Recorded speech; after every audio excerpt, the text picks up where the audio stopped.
إن الحمد لله نحمده ونستعينه ونستغفره ونعوذ بالله من شرور أنفسنا وسيئات أعمالنا من يهده الله فلا مضل له ومن يضلل فلا هادي له أشهد أن لا إله إلا الله وحده لا شريك له وأشهد أن محمدا عبده ورسوله يا أيها الذين آمنوا اتقوا الله حق تقاته ولا تموتن إلا وأنتم مسلمون يا أيها الناس اتقوا ربكم الذي خلقكم من نفس واحدة وخلق منها زوجها وبث منهما رجالا كثيرا ونساء واتقوا الله الذي تساءلون به والأرحام إن الله كان عليكم رقيبا يا أيها الذين آمنوا اتقوا الله وقولوا قولا سديدا يصلح لكم أعمالكم ويغفر لكم ذنوبكم ومن يطع الله ورسوله فقد فاز فوزا عظيما أما بعد فإن أصدق الحديث كتاب الله وخير الهدي هدي محمد صلى الله عليه وعلى آله وسلم وشر الأمور محدثاتها فإن كل محدثة بدعة وكل بدعة ضلالة وكل ضلالة في النار. Hadirin kaum muslimin, jemaah Jumat yang saya hormati dan saya muliakan. Di dalam sebuah hadis dikeluarkan oleh Imam Tirmidzi dan selainnya dari Abu Barzah Al-Aslami dan juga datang dari Abdullah bin Mas'ud radhiyallahu taala anhuma, Rasulullah sallallahu alaihi wa alihi wasallam bersabda, "La tazalu qadama 'abdin yawm al-qiyamah hatta yus'ala an arba' an umrihi fima afnah wa an shababihi fima ablah wa an malihi min ayna iktasabahu wa fima anfaqahu wa an ilmihi fima amila bih." Rasulullah SAW bersabda, tidak akan bergerak dua kaki seorang hamba pada hari kiamat sampai ia ditanya tentang 4 perkara. Yang pertama tentang umurnya, di mana dihabiskan. Kemudian yang kedua tentang usia mudanya, di mana dia usangkan. Kemudian yang ketiga tentang hartanya, dari mana dia dapatkan dan di mana dia belanjakan.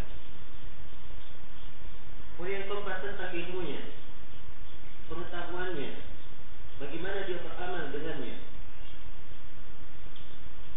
Hadis yang mulia ini adalah salah satu dari hadis Rasulullah SAW yang memperingatkan seluruh kaum muslimin dan muslimat akan hakikat dari kehidupan dan mengingatkan akan sebuah perkara yang seluruh dari kita pasti akan melaluinya. Tak senang maupun tidak senang, pasti akan mendapatinya dan menjalaninya. Semua dari kita akan dibangkitkan kembali kepada Allah Subhanahu wa ta'ala. Kita pada hari ini berada di awal-awal bulan Muharram. Demikianlah telah berlalu bersama kita hari demi hari, bulan demi bulan, tahun demi tahun, terus bergulir dengan cepatnya tanpa henti. Dan seluruh hal ini ada konsekuensi yang harus kita bertanggungjawabkan dan harus kita siapkan jawabannya tatkala kita menghadap kepada Allah Subhanahu wa ta'ala. Maka tatkala Rasulullah SAW mengingatkan, "La tazalu qadama 'abdin yawm al-qiyamah," tidak akan bergerak kedua kaki seorang hamba pada hari kiamat. mengingatkan kita akan hari kiamat. Hari yang Allah Subhanahu wa taala berfirman, "Wattaqu yawman turja'una fihi ila Allah, thumma tuwaffa kullu nafsin bima kasabat wa hum la yuzlamun." Takutlah kalian kepada suatu hari yang seluruh dari kalian akan dikembalikan kepada Allah pada hari itu. Kemudian setiap jiwa akan diberi balasan sesuai dengan perbuatannya dan mereka tidak akan dizalimi. Sebuah hari yang Allah Subhanahu wa taala menjelaskan bahwa apa saja dari amalan yang dilakukan oleh manusia dia akan dapatkan pada hari itu. Yawma tajidu kullu nafsin ma amilat min khairin muhdara wa ma amilat min su' tawaddu law anna bainaha wa bainahu amadan ba'ida. Hari tatkala setiap jiwa akan mendapatkan amalan kebaikan yang dia lakukan akan hadir di depannya, demikian pula amalan kejelekan. Dan dia sangat berharap andai kata ada pemisah antaranya dan antara hari tersebut. Sebuah hari yang Allah Subhanahu wa taala berfirman tentangnya, "Wa nada'u al-mawazin al-qisṭa li yawm al-qiyamah, fala tudlamu nafsun syai'an, wa in kana mithqala habatin min khardal atayna biha wa kafa bina hasibin." Dan kami meletakkan timbangan-timbangan keadilan pada hari kiamat, maka tidak ada satu jiwa pun yang dizalimi. Walaupun amalannya hanya sebesar biji khardal yang kecil, kami akan datangkan hal tersebut dan cukuplah kami sebagai sebaik-baik yang menghisab. Sebuah hari, siapa yang merugi pada hari tersebut, maka jangan dia menyesali kecuali dirinya sendiri. Allah Subhanahu wa taala mengingatkan, "Wa wudi'al kitab fataral mujrimina mushfiqina mimma fihi wa yaquluna ya waylatana ma li hadzal kitab la yughadiru saghiratan wala kabiratan illa ahsaha wa wajadu ma 'amilu hadira wa la yadhlimu rabbuka ahada." Dan diletakkanlah kitab yang mencatat amalan. Maka engkau melihat orang-orang yang bergelimang dosa, mereka sangat sedih dengan apa yang mereka dapatkan, sangat khawatir, dan mereka berkata, "Wahai betapa celakanya kami, kitab apa ini? Tidak ada yang kecil, tidak pula yang besar, kecuali semuanya tercatat dengan sangat detailnya di dalam kitab tersebut. Dan Rabbmu sama sekali tidak akan menzalimi seorang pun." Maka ini adalah sebuah hakikat yang kita semua berjalan kepadanya, menuju kepadanya. Hari ini kita akan kembali, atau besok, atau lusa, yang jelas dia adalah sebuah hari yang semua dari kita pasti akan menghadap kepada Allah Subhanahu wa taala. Tidak ada yang kekal di antara manusia. Allah Subhanahu wa taala berfirman kepada nabinya, "Wa ma ja'alna li basharin min qablika al-khuld, afa in mitta fa humul khalidun, kullu nafsin dha'iqatul maut." Dan kami tidak pernah menjadikan hari kesukaran untuk seorang manusia pun sebelummu. Nah, apabila engkau mati, engkau meninggal, wahai Muhammad, apakah mereka akan kekal? Kemudian Allah menyatakan setiap jiwa pasti akan merasakan kematian. Dan Allah Subhanahu wa taala berfirman, "Aynama takunu yudrikkumul maut walau kuntum fi burujin musyayyada." Dimanapun kalian berada, kalian akan dijemput oleh kematian, walaupun kalian berada di benteng yang sangat kokoh. Dan Allah Subhanahu wa taala berfirman, "Wa likulli ummatin ajal, idza jaa ajaluhum fala yastakhiruna sa'atan wa la yastaqdimun." Setiap umat ada ajalnya. Apabila telah datang ajal mereka, maka mereka tidak akan mampu mengedepankannya walaupun sesaat, dan tidak pula mampu untuk memundurkannya. Iya. Ini dari sebuah hakikat di dalam kehidupan yang hendaknya senantiasa kita ingat. Kita ingat bersama hari-hari yang berlalu. Dan di dalam hadis yang mulia ini Rasulullah SAW mengingatkan kepada kita akan 4 pertanyaan yang hendaknya kita siapkan jawabannya. Dan di dalam kehidupan kita, amalan apa saja yang kita lakukan, hendaknya kita mempersiapkan jawaban yang baik untuk 4 pertanyaan ini. Kata beliau, tidak akan bergerak kedua kaki seorang hamba sampai ia ditanya tentang 4 perkara. Yang pertama, umrihi fima afnah, tentang umurnya di mana dihabiskan. Umur adalah nikmat dari Allah, anugerah dari Allah. Iya, banyak manusia yang lalai bahwa ia diberi nikmat, diberi waktu, diberi kesempatan. Karena itu Rasulullah SAW bersabda dalam hadis Ibn Abbas yang diriwayatkan oleh Imam Al-Bukhari, "Ni'matani maqbulun fihima katsirun minan nas, as-sihhah wal faragh." Ada 2 nikmat yang banyak manusia lalai dalam mengingat 2 nikmat ini. Lalai tentang 2 nikmat ini, yaitu nikmat kesehatan dan nikmat waktu luang. Iya. Dan Allah Subhanahu wa taala mencela penduduk neraka tatkala mereka berteriak di dalam neraka minta untuk dikeluarkan. Maka Allah Subhanahu wa taala berfirman, "Awalam nu'ammirkum wa ma yatadakkaru fihi man tadakkar wa ja'akumun nadhir."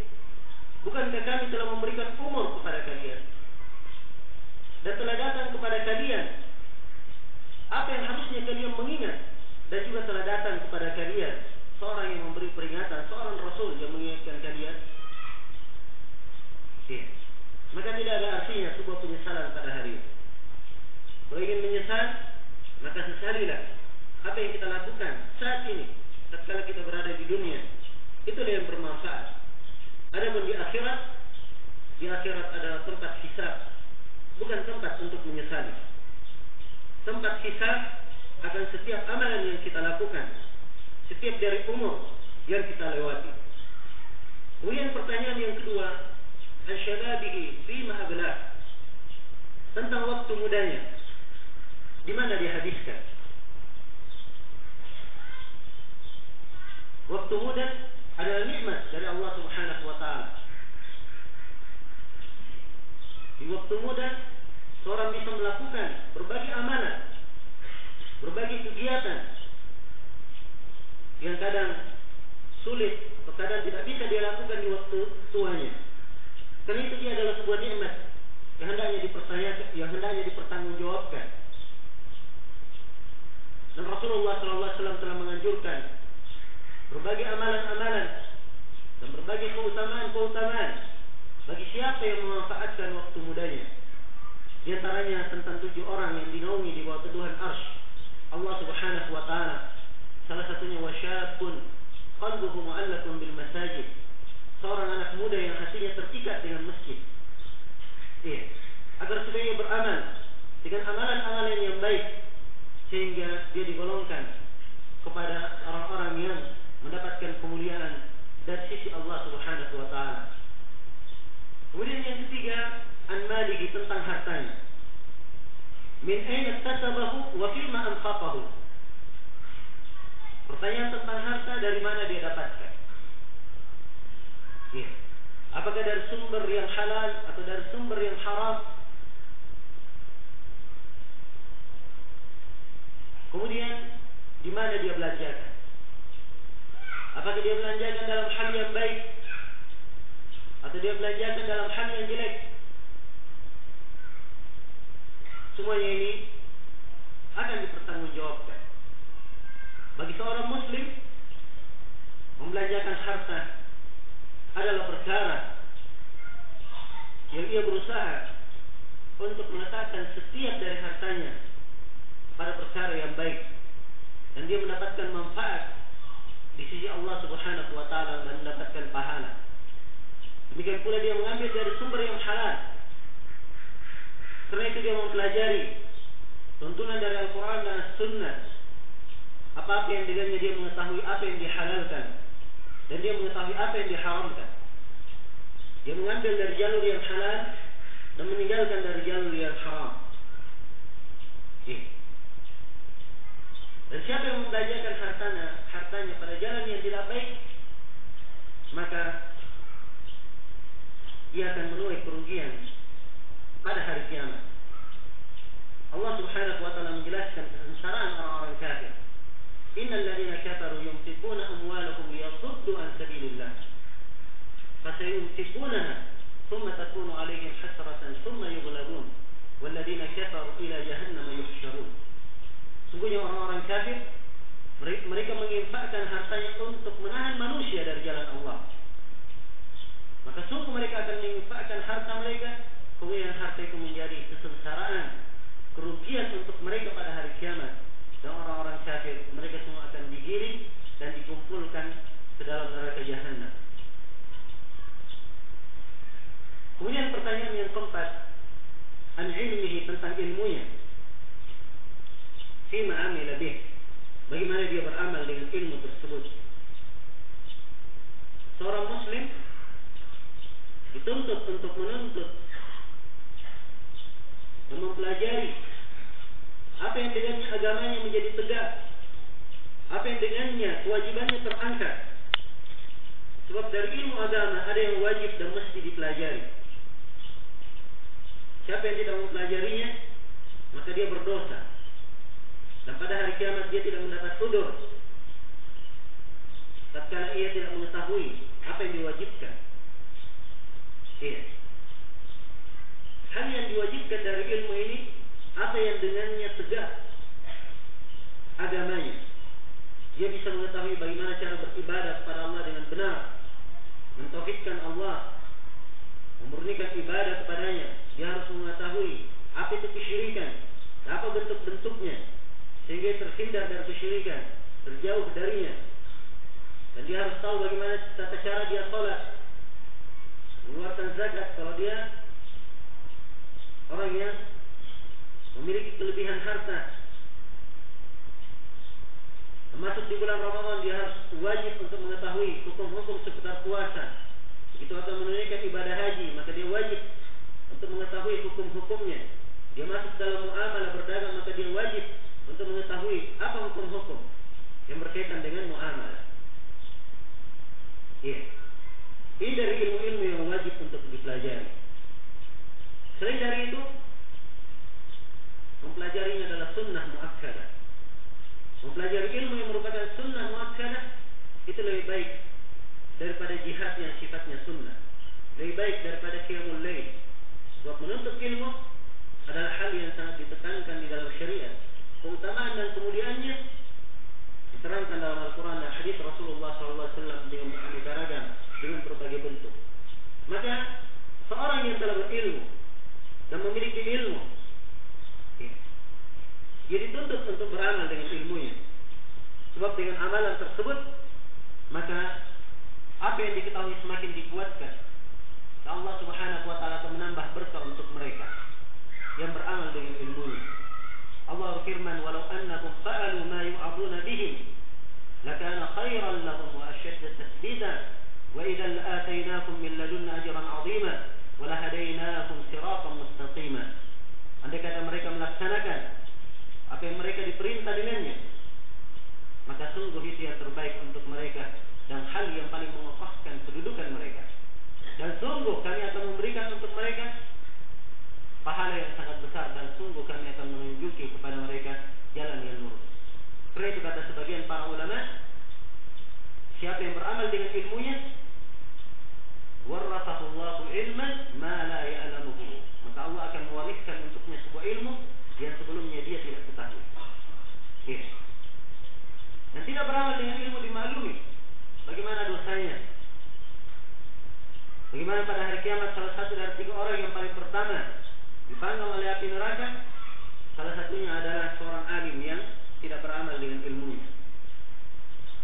dan dimaklumi bagaimana keadaan yang diceritakan dalam hadis Usama bin Zaid tentang orang yang berada di neraka, kemudian keluar usus dari perutnya, kemudian dia mengelilinginya seperti keledai mengelilingi ar-raham. Kemudian disebutkan dia adalah orang yang menyuruh manusia kepada kebaikan dan dia tidak beramal dengannya. Maka ini dari perkara-perkara yang hendaknya kita senantiasa mengingat dan merenunginya. Semoga Allah Subhanahu wa taala memberikan taufik kepada kita semua menuju kepada jalan yang lurus.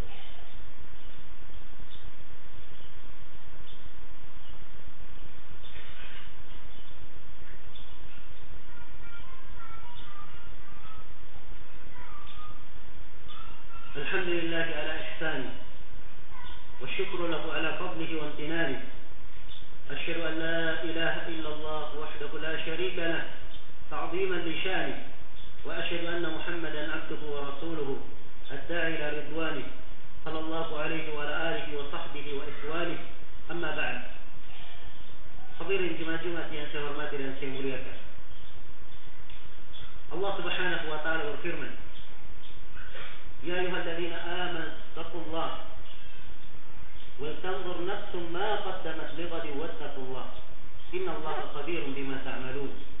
Wahai orang yang beriman, bertakwalah kalian kepada Allah, dan hendaknya setiap jiwa melihat apa yang dia persiapkan esok untuk keesokan harinya, untuk hari kiamatnya.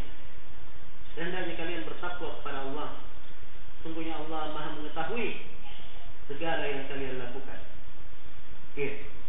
Maka di dalam kehidupan kita ini, renungan yang seperti ini adalah hendaknya suatu renungan yang senantiasa mewarnai dan menyertai kita di dalam kehidupan.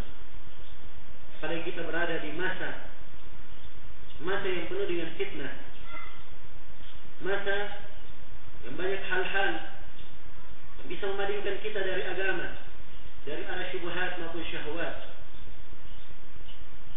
Dan seorang muslim butuh untuk kuat di atasnya dan menjaga dirinya di atas kebaikan.